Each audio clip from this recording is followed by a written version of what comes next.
ओम नमो भगवते वासुदेवाय। ओम नमो भगवते वासुदेवाय।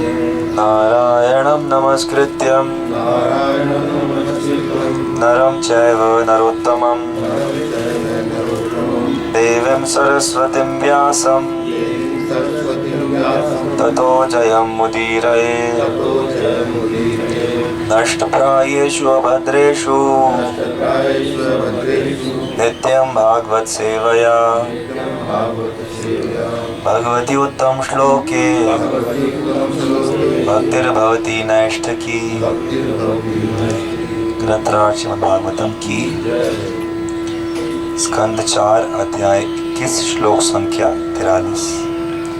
तेषां उन सबके अहम मैं पाद पाँव सरोज कमल रेणुम धूलि आर्यः हे श्रेष्ठ व्यक्तियों हे श्रेष्ठ व्यक्ति वहेय धारण करूँगा अधि तक किरीटम मुकुट आयु जीवन भर यम जिसको नित्यदा सदैव बिभ्रतः लेते हुए आशु शीघ्र ही पापम पाप कर्म नश्यति नष्ट हो जाते हैं अमुम वे सब सर्वगुणः अत्यंत योग्य भजन्ति पूजा करते हैं। तेषामहं पाद सरोज रेणुम आर्यावहेया धिकिरीटमायुः यम नित्यदा व्रत आशु पापम नश्यत्यमुं सर्व गुणा भजन्ति। यहाँ पर समुपस्थित हे आर्यगण, मैं आपका आशीर्वाद चाहता हूँ कि मैं आजीवन अपने मुकुट में ऐसे ब्राह्मण तथा वैष्णवों के चरण कमलों की धूलि धारण करता रहूं। जो ऐसी चरण धूलि धारण करता है वह शीघ्र ही पापमय जीवन से उत्पन्न समस्त कर्म फलों से मुक्त हो जाता है और अंततः समस्त उत्तम तथा वांछित गुणों से परिपूर्ण हो जाता है। तात्पर्य कहा जाता है कि पूर्ण पुरुषोत्तम भगवान पर जिसकी अटूट श्रद्धा होती है, अर्थात जो श्री भगवान के शुद्ध भक्त या वैष्णव में अटल श्रद्धा रखता है, उसमें देवताओं के सारे गुण विकसित हो जाते हैं। यस्यास्ति भक्तिर् भगवती किंचना सर्वैर गुणैस्तत्र समासते सुरा। प्रहलाद महाराज ने भी कहा है, नैषा मतिस तावत उरुक्रमांग्री।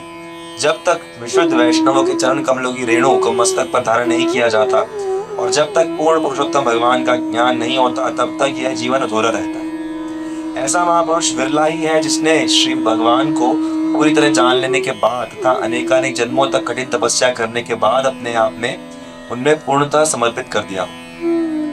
राजा के सिर पर मुकुट भार ही होता है यदि राजा अथवा राज्य का प्रमुख ब्राह्मण तथा वैष्णवों के चरण कमलों की धूलि को उस पर धारण नहीं करता। दूसरे शब्दों में, यदि महाराज तो जैसे उदार राजा ब्राह्मण तथा वैष्णवों के आदेशों का अनुसरण नहीं करता अथवा ब्राह्मण संस्कृति का पालन नहीं करता, तो वह राज्य पर भार होता है क्योंकि वह प्रजा का कल्याण नहीं कर सकता। महाराज पृथु आदर्श शासक के उत्तम उदाहरण। तो यहाँ पर बहुत सुंदर एक शब्द आया, आर्य। जो ऋतु महाराज है वो सभी आर्यों से प्रार्थना कर रहे हैं।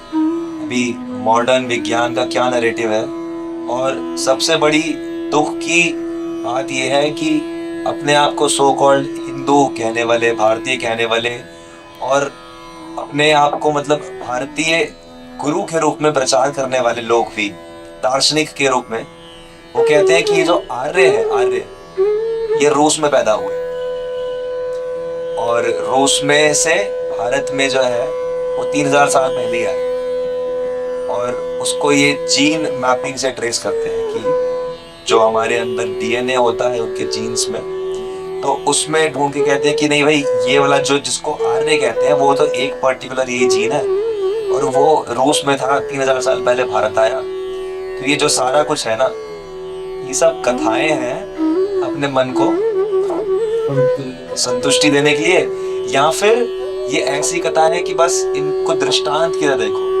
दृष्टांत की तरह देखो, दृष्टांत की तरह देखो। मतलब भाई कुरुक्षेत्र का युद्ध हुआ नहीं असली में, बस मान लो कि वो तो हमारे मन में चल रहा है। 5 भाई 5 इंद्रियां हैं, कृष्ण चेतना है, 100 कौरव जो है वो 100 हमारे दोष है, ऐसे मान के बस यही है, हुआ नहीं कुछ। ऐसा दृष्टांत देकर, मतलब इसको दृष्टांत समझकर बस हो जाओ। हाँ, हम ये नहीं कहते कि इसका मार्मिक अर्थ नहीं है, वो सब भी है, लेकिन इस चीज को नकार देना कि भाई 5000 साल पहले युद्ध हुआ भी था, या ऐसा कहना कि भाई जो प्राचीन भारतीय हैं वो तो मोहनजोदारो हड़प्पा में थे, फिर दक्षिण भारत में चले गए, वो द्रविड़ है, और ऊपर उत्तर भारत में आर्य है। तो ये सरासर जो है ब्रिटिश नरेटिव है, जो आधुनिक वैज्ञानिकों ने या मनोवैज्ञानिकों ने इसलिए बनाया ताकि हम लोग अपनी सभ्यता से दूर रह सके। क्योंकि भाई अगर बात होगी कि नहीं राम तो इन्हीं के हैं, तो बात होगी कि भाई तो फिर सबको राम जय श्री राम बोलना चाहिए। लेकिन अगर बात होगी कि नहीं राम के भी वंशज बाहर से आए हुए थे, तो फिर क्या होगा कि भाई राम भी अकबर जैसे हैं, कि अकबर के वंशज बाहर से आए, अकबर यहाँ पैदा हो गया, तो मतलब राम के वंशज बाहर से आए, राम यहाँ पैदा हो गए। तो ये समाज में चल रहा है, और इससे हमें बहुत सतर्कता से इसको विरोध करना चाहिए और इसको नकारना चाहिए कि ये आर्य संस्कृति जो है ये सनातन संस्कृति है। आर्य का मतलब क्या है? आर्य का मतलब है श्रेष्ठ। श्रेष्ठ कौन है? जो जीवन का लक्ष्य जानता है। चाहे कोई शूद्र है, चाहे कोई सन्यासी है, चाहे कोई गृहस्थ है, चाहे कोई ब्राह्मण है, जो जीवन का लक्ष्य जानता है वो श्रेष्ठ है। जो जीवन का लक्ष्य नहीं जानता, वो चाहे सन्यासी है, चाहे ब्राह्मण है, बाहर के स्तर पर जैसा भी उन्नत है, वो श्रेष्ठ नहीं है। वो माया अपहृत ज्ञान है, ऐसा भगवान कहते हैं गीता में, कि माया जो है ज्ञान को चुरा लेती है। तो माया जो है वो सारी जो हमारी ऐश्वर्य हो सकता है उसको चुरा लेगी। तो इसलिए ये बड़ा समझना चाहिए कि बाहर से जो लोग बहुत बुद्धिमान कई बार दिखते हैं, बहुत अच्छे से बोलते हैं शब्दों में, तो हमेशा बह नहीं जाना चाहिए। कोई भी कोई प्रमाण देता है कि भाई विज्ञान ही प्रमाण, विज्ञान के बहुत सारे प्रमाण जो पहले दिए गए 20-25 साल बाद पता चले कि अरे वो तो धोखा दिया था, किसी साइंटिस्ट ने धोखा दिया था, भाई मेरा नाम ज्यादा हो जाए इसलिए मैंने ऐसी रिसर्च बना दी, बाद में पता चला। और विज्ञान में तो भरे पड़े हैं कितने उदाहरण, पेटेंट किसी के नाम का है और पता चलता है कि उससे 20-25 साल पहले कोई और रिसर्च कर चुका था, उसने पेटेंट कराया। इसलिए हमारी जो श्रद्धा का आधार है वो वैदिक शास्त्र है, और हमारी जो सनातन काल से चली आ रही परंपरा है, जो ये भी एक प्रमाण है, जो गुरु शिष्य परंपरा चली आ रही है अविरल बिना टूटे, तो वो भी इतने हजारों साल से जो चली आ रही है, वो इस चीज का प्रमाण है कि जो वैदिक संस्कृति है वो कल्पना के ऊपर आधारित नहीं है। वो सिर्फ इसलिए नहीं है कि ब्राह्मण और क्षत्रिय राज करें और बाकी सबको एक्सप्लॉइट करें। ये मानसिकता तो आधुनिक पाश्चात्य सभ्यता की है कि जिसके पास शक्ति है वो दूसरों से ले ले। जी, जैसे महाभारत वगैरह में जो राजा होते हैं, वो पत्नियां उनको आर्य पुत्र कहकर बोलते हैं। आर्य इसलिए क्या है वो? आर्य पुत्र इसलिए क्योंकि महाभारत में जो भी ये पात्र हैं, तो ये खुद भी आर्य हैं और यही संबोधित करते कि भाई आप आर्य पुत्र हो, यानी कि समझो कि आप तो आर्य पुत्र हो, जीवन का लक्ष्य आपको पता है। तो अगर आप कुछ गलती कर रहे हो, क्यों कर रहे हो, या अगर आप कुछ अच्छा कर रहे हो तो ये आपके वंश का कमाल है कि आप आर्य हो, आप जानते हो। क्योंकि अच्छा तभी कर सकता है व्यक्ति जब वो जीवन का असली लक्ष्य जानता है। जैसे यहाँ पर ये श्लोक आया कि यस्यास्ति भक्तिर् भवति अकिंचना सर्वैर गुणैस्तत्र समासते सुरा, कि जिसके अंदर भक्ति होगी उसके अंदर देवताओं के सारे गुण आ जाएंगे। इस श्लोक का अगली पंक्ति है हरा अभक्तस्य कुतो महद्गुणा मनोरथेन धावतो बहि। कहते हैं लेकिन जिसके अंदर भक्ति नहीं है, जिसको जीवन का लक्ष्य नहीं पता, उसके अंदर तो गुण टिक नहीं पाएंगे। गुण होंगे, हो सकता है हो, लेकिन वो धीरे धीरे धीरे क्षीण होने लग जाए अगर भक्ति नहीं है। तो मुझे एक बात, परीक्षित महाराज का जो था शासन जो था पूरे विश्व में था ना। हाँ, एक तरह से अब ऐसा नहीं कह सकते कि पूरे विश्व में था तो डायरेक्टली ही था, या ऐसे था कि बाकी सब जो छोटे छोटे राजा थे उनके अधीनता स्वीकार करते थे, तो था तो सही। लेकिन जो आज के लोग कहते हैं वो कहते हैं कि नहीं, इसकी उपज वहां से, आर्य सभ्यता भारत की है नहीं, ये कहते हैं। तो इस तरह से ब्रेन वॉश करते हैं। और सबसे कमाल की बात क्या है कि हमारे देश के जितने सिविल सर्वेंट हैं, जितने आईएएस ऑफिसर हैं, अधिकतर जो है इजी होने के कारण हिस्ट्री, पॉलिटिकल साइंस को सब्जेक्ट लेते हैं, उनको यही हिस्ट्री पढ़ाई जाती है। उनका दिमाग ये ब्रेन वॉश किया जाता है कि नहीं भाई, असली चीज तो यही है, तो भारत की जो ये सभ्यता है वो भारत की नहीं। इसीलिए वो जो काम करते हैं उनके अंदर भी, किसी के अंदर कोई पहले से परवरिश से गुण रहा हो, आध्यात्मिक तो बात अलग है, लेकिन इसी तरह से बह जाते हैं। तो ये मानसिक जो गुलामी है, इससे आजादी चाहिए हम लोगों की। ऐसा नहीं है, हमारी जो सनातन संस्कृति है वो हमेशा से चली आ रही है। हमेशा से का मतलब कि जब ये ब्रह्मांड बना है, जब ब्रह्मा जी बने हैं, क्योंकि वो लोग तो इसको भी स्वीकार नहीं करते हैं, पर हमें इस चीज को एटलीस्ट खुद समझना है और प्रैक्टिकली हम कैसे इसको समाज में अप्लाई कर सकते हैं वो बताना है। क्योंकि लोग कहते हैं कि भाई तुम भारतीयों ने गड़बड़ करी है, और अगर आप सुनो जाके तो भारतीयों से बहुत ज्यादा गड़बड़ जो है अमेरिकियों ने और यूरोपियंस ने और सब ने करी है, और आज भी कर रहे हैं। बस ये है कि नरेटिव का खेल होता है कि कौन अपने आप को कैसे दिखा रहे हैं, और उसमें बहकर हम लोग बहुत जल्दी, सबका मन यही है बाहर चलो भाई, बाहर अच्छा है, बाहर अच्छा है। क्यों? वो नरेटिव सेट किया हुआ है, नरेटिव सेट किया हुआ है। और क्योंकि वो लोग थोड़ा सा उन गलती से सीख चुके हैं नरेटिव सेट करके, और क्या आधुनिक चीजें जो है उनके द्वारा बनी है, तो सिस्टम्स थोड़े ज्यादा सेट कर दिए उन्होंने। लेकिन ये सारे सिस्टम्स भी कई तो भारतीय शास्त्रों से ही ज्ञान लेकर गए। वो भारतीयों की भी कमी है कि उन्होंने अपने खुद के ही शास्त्रों को ना तो इतना ठीक से पढ़ा ना पालन किया। तो इसलिए जो आर्य सभ्यता है, ये आर्य सभ्यता का मूल क्या है? ब्राह्मणों और वैष्णवों की चरण धूलि को सर पे धारण करना। इसका मतलब क्या है कि ब्राह्मण कौन है? जो ब्रह्म को जानता है। वैष्णव कौन है? जो विष्णु का भक्त है। तो इन दोनों को जीवन का लक्ष्य पता है। तो जिसको जीवन का लक्ष्य पता है, उसके पद चिन्हों के पीछे पीछे चलना। सर पे धूल कैसे धारण होती है? आप किसी के पीछे चलोगे मिट्टी में, उसके चरणों से धूल उड़कर स्वभावतः आपके ऊपर आ जाएगी। तो ये मार्मिक अर्थ है इसका। इसका अर्थ ये नहीं है कि किसी के चरण धूल है उसको ऐसे नहीं लगाना, वो बात नहीं है। लेकिन ये भी बहुत महत्वपूर्ण है कि इसका अर्थ है कि जैसे जैसे उनके पद चिन्ह हैं, जैसे जैसे वो क्रियाएं बताते हैं, करते हैं उदाहरण देने के लिए, वैसा वैसा हमें पालन करना है। तो ये आर्य सभ्यता है। और इस आर्य सभ्यता को पालन करने से क्या मिलता है? तो आध्यात्मिक आनंद मिलता है, सेवा का भाव मिलता है, और ऐसा शुद्ध हृदय मिलता है जिसके साथ हर कोई रहना चाहता है, हर कोई आनंद का अनुभव करता है। तो इसीलिए हमें ये जो महत्वपूर्ण संदेश है महाराज पितरों का, कि भगवान की भक्ति को पकड़ना है और उसका प्रचार भी अच्छे से करना है, जिससे कि हम और बाकी सब भी आर्य सभ्यता को सही में समझ के जीवन का लक्ष्य प्राप्त कर सके। भारत का एक नाम आर्यावर्त भी है। आर्यव्रत है। कब पढ़ा हो कहीं उससे तो नहीं आर्य। आर्यव्रत हमेशा सही है।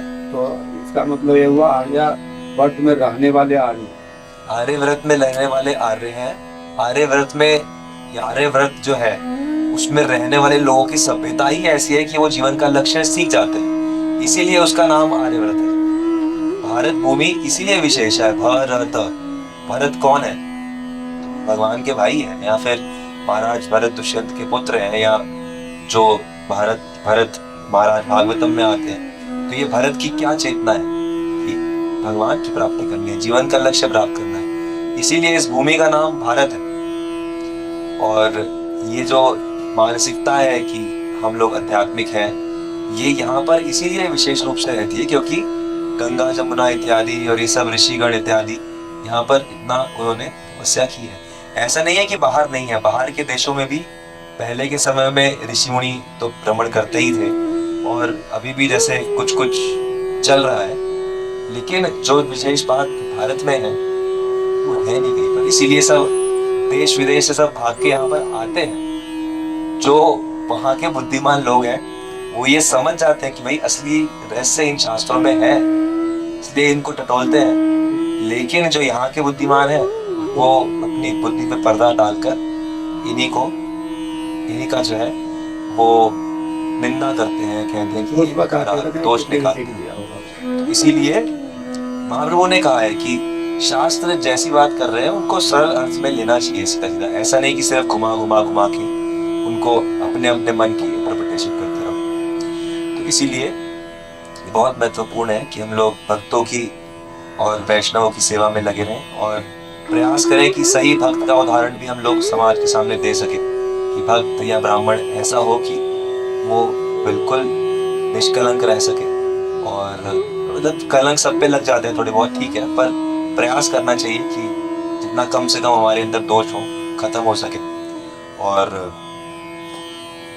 तो वही पापमय जीवन से उत्पन्न समस्त कर्म फलों से मुक्त हो जाता है और उत्तम वांछित गुणों से परिपूर्ण हो जाता है। तो ब्राह्मण और वैष्णव की सेवा से ही, और इसीलिए यहाँ पर इनका स्वभाव पृथु महाराज का कितना दीन है कि वो सभी से आशीर्वाद मांग रहे हैं।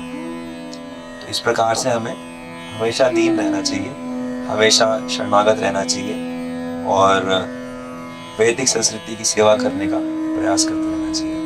महाभारत में जब देखते हैं उसमें सिर्फ युधिष्ठिर आता है, जब भी उसको आर्यपुत्र बोलते हैं, बाकी तो नहीं देखते। नहीं, तो उनको भी बोलते थे, धृतराष्ट्र को बोलती है आर्यपुत्र गांधारी। धृतराष्ट्र को गांधारी बोलती है। हाँ, तो इसलिए बोलती है कि भाई समझो आर्यपुत्र। उनको तो कहीं नहीं मैंने देखा बोलता, उसमें पूरी महाभारत में अर्जुन को देखा हुआ, युधिष्ठिर को ज्यादा देखा। तो डायलॉग्स तो कुछ ज्ञान है। सीरियल्स में तो नहीं, सीरियल्स में तो कभी कैसे दिखाते हैं किसी का क्या एपिसोड है, उस कारण से भी होता है।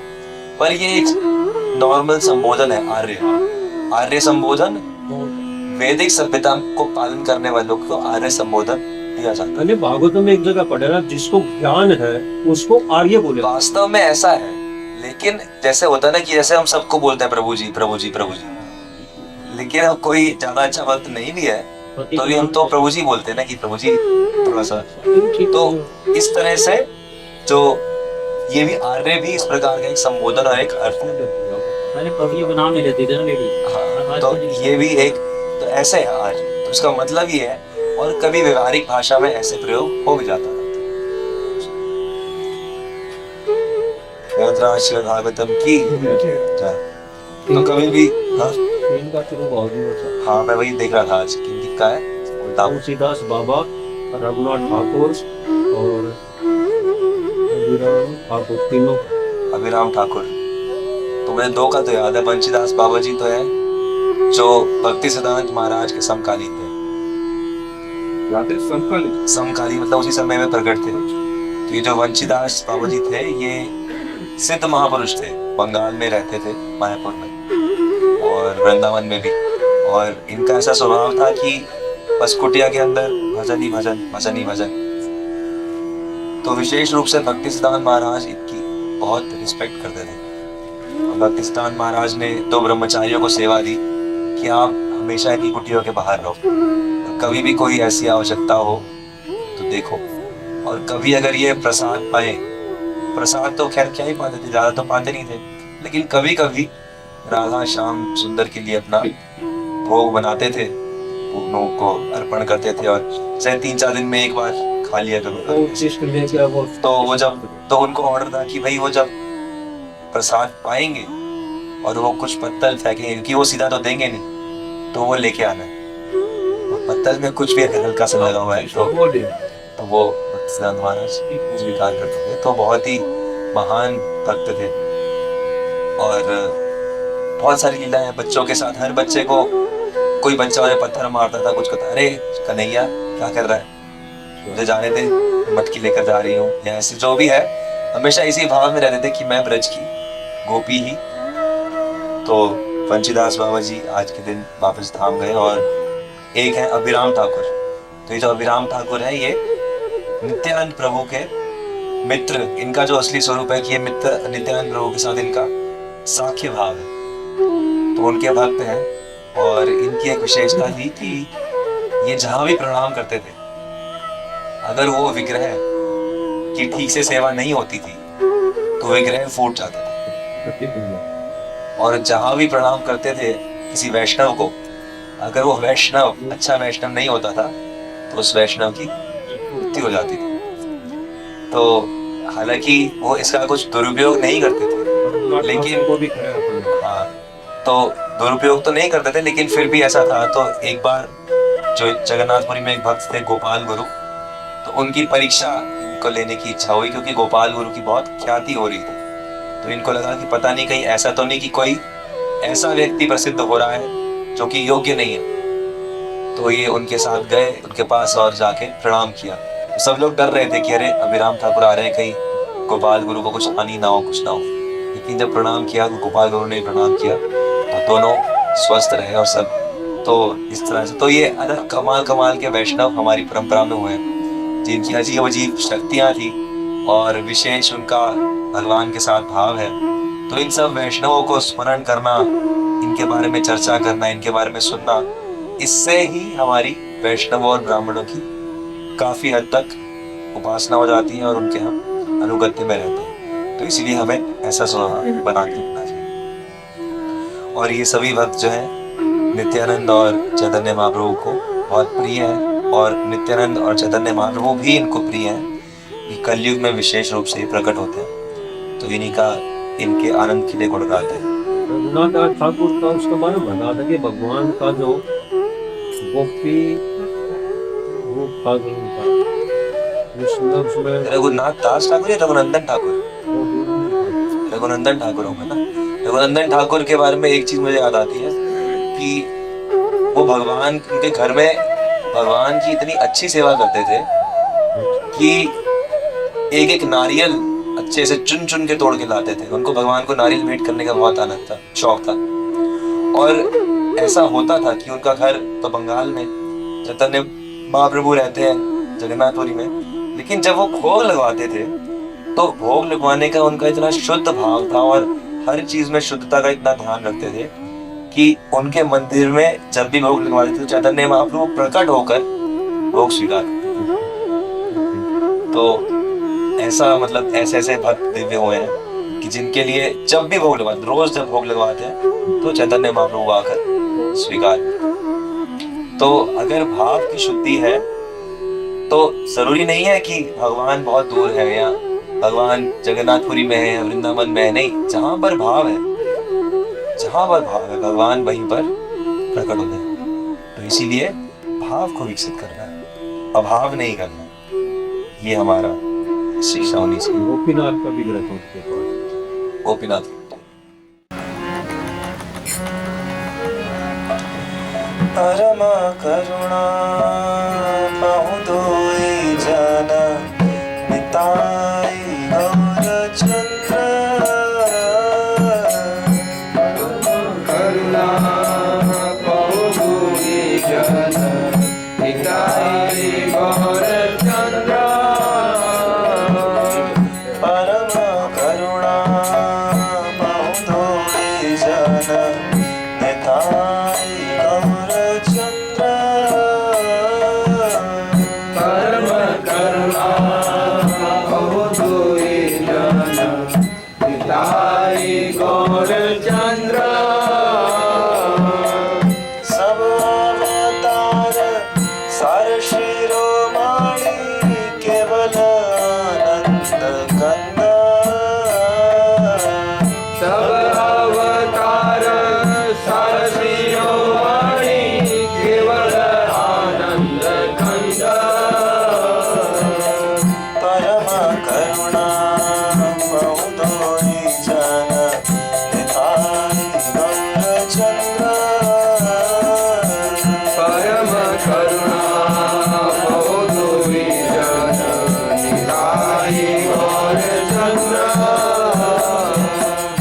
भजो भजो भाई चैतन्य निताय सुदृढ़ विश्वास कोरी भजो भजो भाई चैतन्य निताय सुदृढ़ विश्वास कोरी विषय छाड़िया सिर से मजिया मुख्य बोलो हरि हरि विषय छाड़िया सिर से मजिया मुखे बोलो हरि हरि परम करुणा बहुधोरी जन पितारी गौरचंद्र